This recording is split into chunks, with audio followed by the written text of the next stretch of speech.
Why does someone not pray? I'm not talking about you, my dear son or my daughter. I'm not talking about you, but just let's ask the question, why does someone not pray? Well, there could be lots of answers, but Allah has His own answer to that question. It's a pretty scary answer. It's an answer I read in the beginning of this khutbah. He said, فَلَا صَدَّقَ وَلَا صَلَّى وَلَكِنْ كَذَّبَ وَتَوَلَّى. He didn't actually accept the truth, and nor did he pray. Allah says, He was talking about disbelievers, and He said two things. They didn't accept it. This person doesn't accept the truth, and he doesn't pray.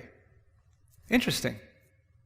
So, if he didn't accept the truth, I would expect him to say, La saddaqa wa la amana.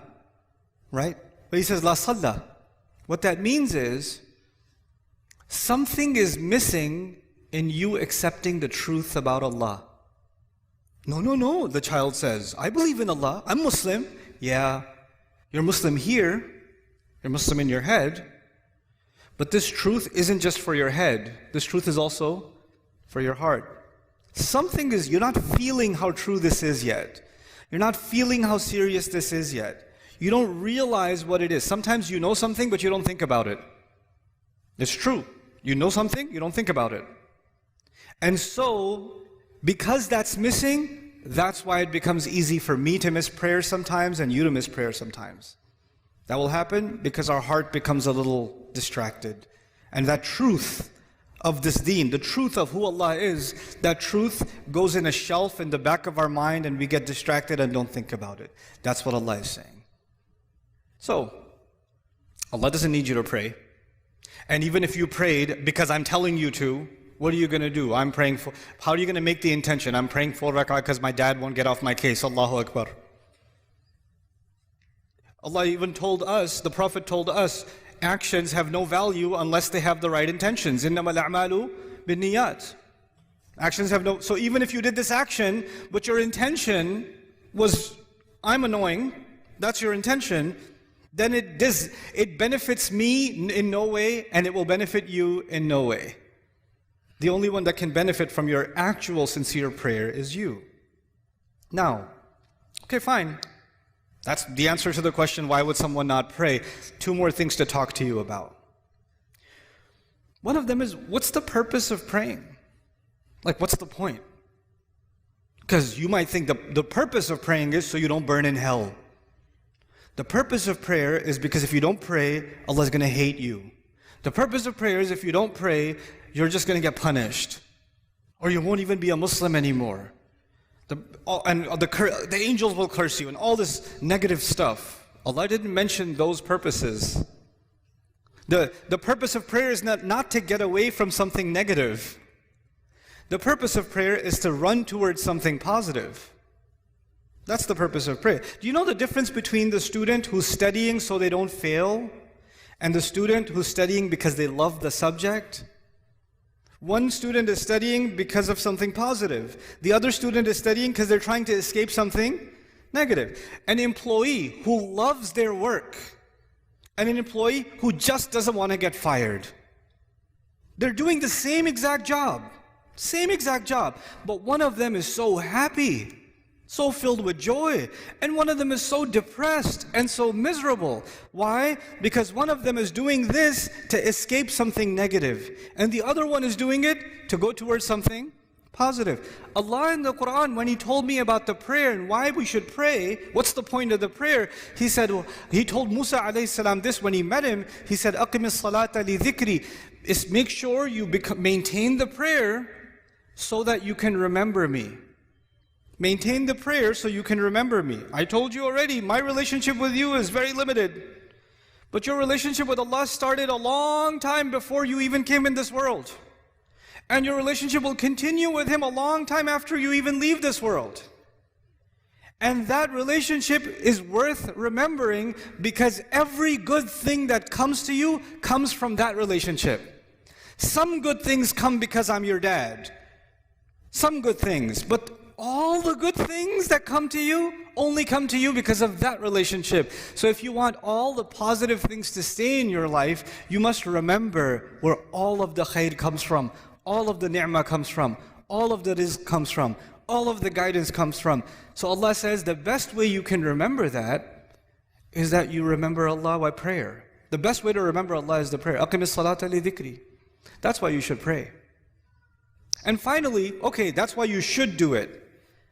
But just because you're doing it for the right reasons, that's not Allah. Allah says that's not enough. There's some benefits too. There's some good things will come your way when you truly remember Allah.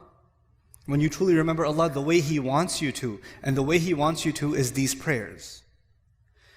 If you can do this, Allah says, إِنَّ الصَّلَاةَ تَنْهَى عَنِ الْفَحْشَاءِ وَالْمُنْكَرِ. And even in this ayah, وَلَذِكْرُ اللَّهِ أَكْبَرُ. He says prayer has the benefit of stopping you from falling into things that are indecent. Because indecency is all around you, and I, son, cannot stop you from being exposed to it. Indecency is on your device, indecency is at your school, indecency is among your friends, indecency is at an Eid party when you're going to a corner talking to your friends. Indecency will be everywhere. And every time you go towards indecency, your heart will get damaged. And Allah says, if you can maintain this prayer, it will prevent you from falling into indecency.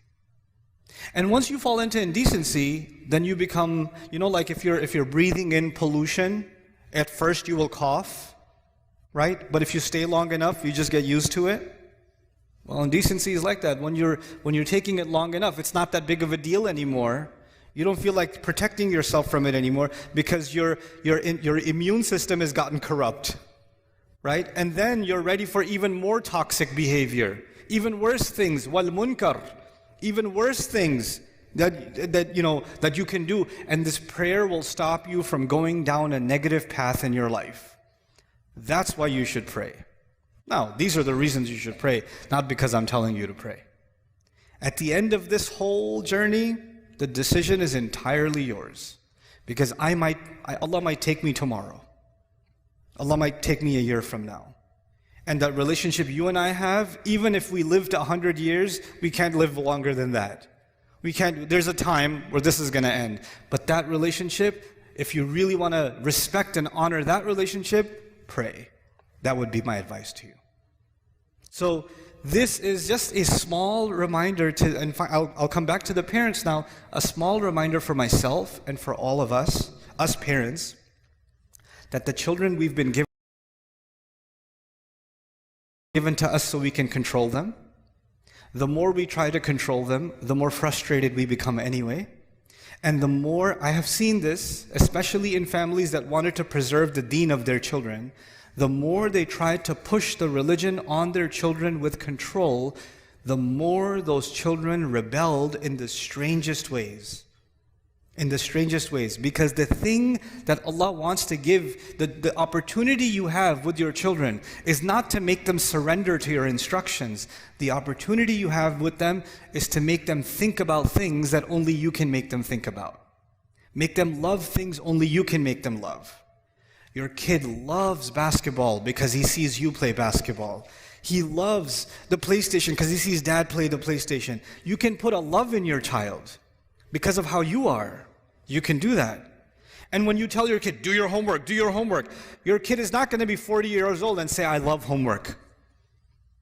But your kid could be 40 years old and say, I love basketball. My dad used to play all the time, loved it. What you love gets transferred over. What you instruct gets rejected. That's your reality. Forget your children. That's your own reality.